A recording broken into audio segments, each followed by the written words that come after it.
पड़ोसी मुल्क पाकिस्तान को हमने ये बता दिया कि हमारे अगर मासूम लोगों पर हमला होगा तो हम चुप नहीं बैठेंगे। ऑपरेशन सिंदूर, जो कि भारत की तरफ से एक सफल ऑपरेशन था अपने पड़ोसी मुल्क को सबक सिखाने के लिए। इसके साथ ही लगातार विश्व मंच पर भी भारत ने यह साबित किया कि वो आतंक को लेकर जीरो टॉलरेंस पॉलिसी को ही अपनाएगी, अपनाई है और अपनाती रहेगी। इन सब के बीच पाकिस्तान के पूर्व एयर मार्शल के बयान ने सबको चौंका दिया। पाकिस्तान के ही पूर्व एयर मार्शल ने कबूल किया कि भारत की ब्रह्मोस मिसाइल ने उनके देश में तबाही मचाई है। पाकिस्तान के पूर्व एयर मार्शल मसूद अख्तर का वो इंटरव्यू, वो बयान जो कि दुनिया भर में चर्चा का विषय है। उन्होंने कहा कि 10 मई को भारतीय सेना ने लगातार 4 ब्रह्मोस मिसाइलें दागी। इनके मुताबिक ब्रह्मोस मिसाइल ने ही भिलारी एयरबेस पर तबाही मचाई और अवैक्स को क्षतिग्रस्त किया। भारत के इस हमले में पाकिस्तानी वायुसेना के 6 कर्मचारियों के मारे जाने की भी खबर है। ब्रह्मोस की मारक क्षमता और सटीकता एकदम फिक्स है, जो अपने टारगेट को किसी भी कीमत पर नहीं छोड़ती। ब्रह्मोस की सबसे बड़ी खासियत यह है कि इसे दुश्मन का डिफेंस सिस्टम ट्रैक नहीं कर सकता।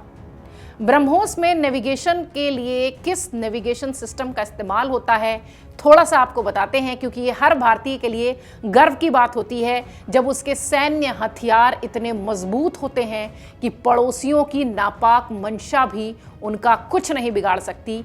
इसलिए इस तरीके के मामले जब सामने आते हैं तो वाकई में भारतीय होने के नाते हर व्यक्ति को गर्व होता है।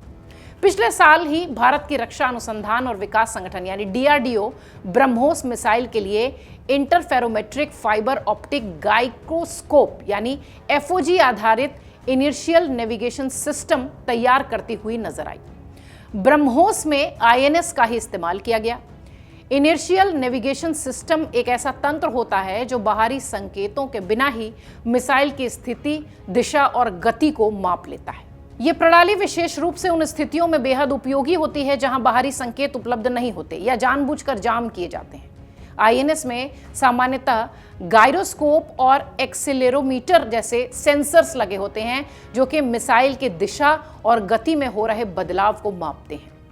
पारंपरिक यांत्रिक गायरोस्कोप में घूमते हुए भाग होते हैं जो समय के साथ घिसते हैं और इनकी सटीकता में कमी आ सकती है।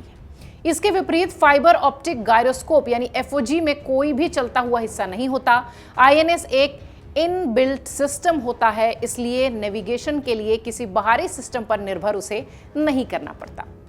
यह बेहद सटीक प्रणाली है। ये बेहद सटीक दिशा में जाने वाली सूक्ष्म से सूक्ष्म अपने जो टारगेट है उसे पकड़ने वाली है। ये कॉम्पैक्ट है, ये हल्की है, इसका आकार और वजन पारंपरिक सिस्टम से काफ़ी कम होता है।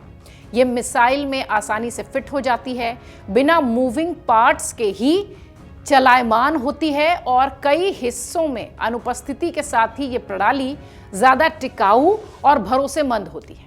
अत्यधिक गति और तापमान में भी ये INS बेहतरीन प्रदर्शन करता है। ब्रह्मोस पहले से ही दुनिया की सबसे तेज सुपरसोनिक क्रेज मिसाइलों में से एक रही है, लेकिन FOG आधारित INS के जुड़ने के बाद GPS के बेहद सटीकता से ये अपने लक्ष्य को पा लेती है। जैमिंग या साइबर हमले की स्थिति में भी अपना रास्ता ये नहीं भूलती। लंबी दूरी की एक सटीक मार करने में ये सक्षम भी है और समृद्ध भी है।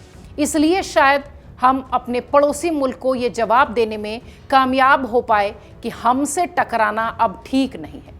वो दो देश जो एक साथ आज़ाद होते हैं। 14 अगस्त को पाकिस्तान अपना स्वतंत्रता दिवस मनाता है, 15 अगस्त को हम यानी भारत अपना स्वतंत्रता दिवस मनाता है।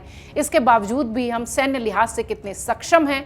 हमारे सैन्य अधिकारी, हमारी सैन्य कार्रवाई, हमारी सेना पर हमें गर्व है। लेकिन पाकिस्तान जिस तरीके से अपनी नापाक हरकतों पर, आतंकियों को लेकर एक सेफ पॉलिसी के साथ वो काम करता रहा है, इसलिए आज उसकी ये दिशा है, ये उसकी ये दशा है कि वहां के ही पूर्व सैनिक ये कहते हैं कि ब्रह्मोस जो कि भारत की मिसाइल थी, उसने पाकिस्तान का खूब नुकसान किया है। अगर आप ये वीडियो YouTube पर देख रहे हैं तो हमारे चैनल को सब्सक्राइब कर बेल आइकन दबाएं और Facebook पर देख रहे हैं तो हमारे पेज को लाइक करें।